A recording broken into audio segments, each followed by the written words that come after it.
buenos días, tardes o noches. Mi nombre es Renata Peñalosa y les quiero hablar sobre unos talleres que hemos estado realizando con mi grupo de la Universidad NUR para niños entre 10 y 14 años.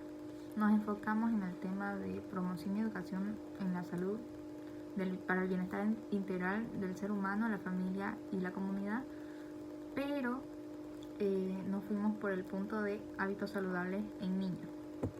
Dando una introducción a lo que hemos hecho y a todo lo que fue estos talleres, les quiero decir que la salud es uno de los aspectos más importantes de nuestra vida, pero muchas veces no le damos el valor que se merece. Especialmente en la infancia y en la adolescencia, desde pequeños aprendemos a sumar, a leer, aprendemos datos históricos, pero casi nunca se nos enseña cómo cuidarnos a nosotros mismos de verdad. O sea, tener conciencia de nuestro bienestar, tanto físico como mental. No nos explican que la salud no es solamente la ausencia de la enfermedad, sino un estado completo de bienestar físico, mental y emocional. Tampoco se habla lo suficiente de nuestras decisiones diarias y que éstas influyen directamente en cómo nos sentimos, en nuestro ánimo, en nuestras relaciones y hasta en nuestra manera de ver la vida.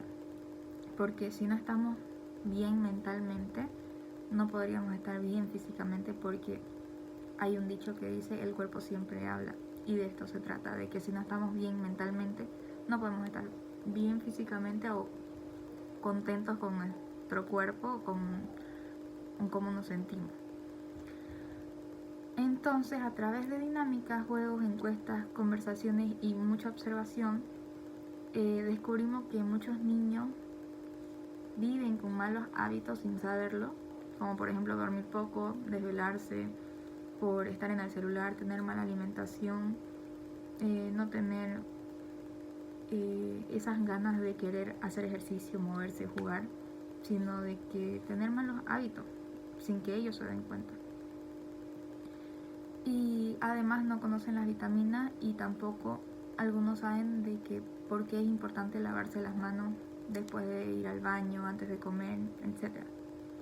Todo esto nos mostró que hay una gran necesidad de educar en salud desde edades tempranas, pero no con miedo ni imposiciones, sino con alegría, empatía y cercanía. Esta experiencia también me permitió ver que el entorno influye muchísimo, porque había niños que no tenían acceso a alimentos saludables, otros que estaban rodeados de estrés o que carecían de ambientes donde se normaliza el descuido personal, y entendí que esto no basta con decirles qué hacer, sino de que es necesario comprender su realidad, escucharlo y validar lo que sienten. Y también acompañarlos en el proceso de cambiar, porque los cambios verdaderos no nacen de la obligación, sino desde el ejemplo, desde el cariño y el respeto, y esto se vio en los talleres que hemos estado haciendo, porque en sí no era un entorno de solamente enseñar qué eran hábitos saludables, porque eran necesarios, sino de que de verdad es algo que nos hace bien tanto a grandes, adultos, pequeños, jóvenes, y que nos hace sentir bien con nosotros mismos. ¿Por qué hablar de salud integral? Porque la salud es más que no estar enfermo. La salud no es solamente ir al médico cuando me duele el oído, me duele la garganta o me siento resfriado, sino de que se trata más de estar contentos con la persona que somos, en la que nos hemos convertido. Nuestra manera de pensar también influye mucho en cómo nos sentimos, tanto por dentro como por fuera. Después está que esto incluye cómo pensamos, sentimos, comemos, dormimos y nos relacionamos, porque la salud no es solamente algo de me duele esto, no me duele esto, sino que afecta mucho si estamos mal físicamente y emocionalmente, porque van de la mano. Porque si no estamos bien emocionalmente, mentalmente, afecta y el cuerpo nos habla y nos dice de que nos sentimos mal, digamos.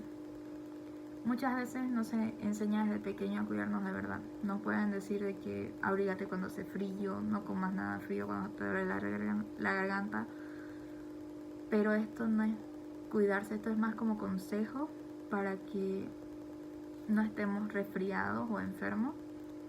Pero por más de que existan estos consejos, yo nunca he escuchado de que le digan a un niño que, o sea, ahora en la actualidad, no he escuchado que le digan a un niño que cuando está llorando de por qué está llorando o interrogar por qué está llorando porque se siente mal, sino que directamente ahora son los celulares que se le da como pastillita para poder tranquilizar sus berrinches.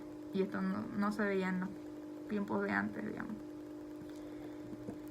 Los resultados y aprendizajes que tuvimos de estos talleres era que existían niños más conscientes sobre lo que comen, hacen y sienten, porque teníamos actividades relacionadas a cómo piensan, cómo se sienten, qué sienten cuando pasa esto. Por ejemplo, hubo una actividad donde teníamos que pensar qué es lo que ve, qué es lo que siente y qué es lo que hace un superhéroe ante los malos hábitos. Y cada niño escribía en un papelito y nos mostraba al taller o a la clase cómo ellos pensaban que cómo era ser un superhéroe.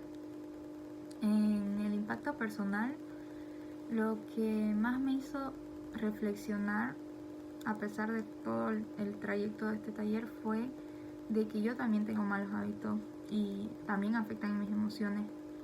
Pero gracias a estos talleres yo aprendí al igual que los niños. O sea, no era solamente que yo enseñaba, sino que aprendía mientras enseñaba. Y en sí no era enseñar, sino que era más concientizar. Y eso lograron en mí los niños y yo logré en ellos eso igual.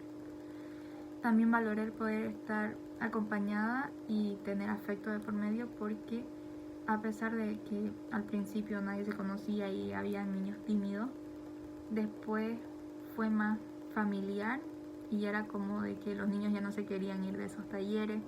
Al final del taller nos pidieron de que hagamos otro, que no nos querían dejar de ver, porque básicamente el estar acompañado y el recibir afecto mientras estamos haciendo algo bien por ellos era lo que hacía que exista más ese sentimiento de cercanía entre tanto los niños como nosotros. Después confirmé que la educación en salud debe ser más humana, más cercana y más real, porque a pesar de todos somos humanos, somos personas. El afecto es lo que nos mueve básicamente, nos hace aprender, nos hace hacer cosas, pensar cosas, entre otras, por más que sean buenas o malas. Y por eso digo que la educación en salud debe ser con más tacto, o sea, como que sea más consentimiento y no solamente sea de aconsejar, de decir qué hacer, de decir qué está bien o qué está mal. Los estándares presentes fueron varios. Estuvo el propósito, que era promover la salud como un bienestar físico, emocional y social. Identificar con precisión las causas del problema, como la mala alimentación, el poco descanso y el desconocimiento sobre las vitaminas, porque cuando empezamos estos talleres los niños no sabían de dónde provenían las vitaminas. O sea, solo pensaban de que nuestro cuerpo las podía generar, pero no es así.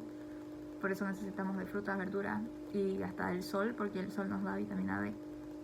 Y gracias a esto le mostramos un video y resolvimos sus dudas, porque estábamos ahí para concientizar, resolver sus dudas, escucharlos y que se sientan escuchados, entre otras cosas más.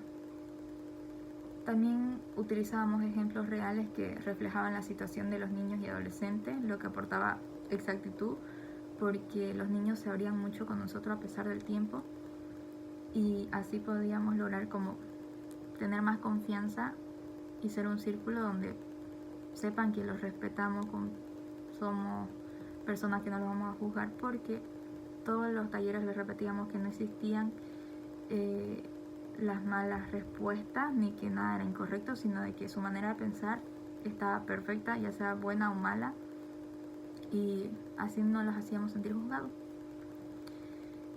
También teníamos lógica, que desde la observación hasta las actividades se veía una mejora, porque a medida que íbamos avanzando en los talleres creábamos más actividades para que los niños no se aburrieran, pero basándonos en cómo ellos pensarían, cómo actuarían y utilizando su lógica. Es imparcial porque no culpa a nadie en específico, sino que considera la responsabilidad compartida. ¿Por qué? Porque los niños no nacieron con malos hábitos, sino que fueron aprendiendo ya sea desde el colegio, desde su entorno social, desde su familia, su cultura, etc. Y era un tema amplio porque abordaba aspectos cognitivos, culturales, económicos, educativos y involucraba a padres o los cuidadores que estaban a cargo de ellos. ¿Por qué? Porque no solamente le explicábamos a los niños qué tenían que hacer, cómo hacer o qué estaba bien o qué estaba mal, sino que a los padres los quisimos hacer parte del proceso para que sí existiera un cambio, que se note y que se vea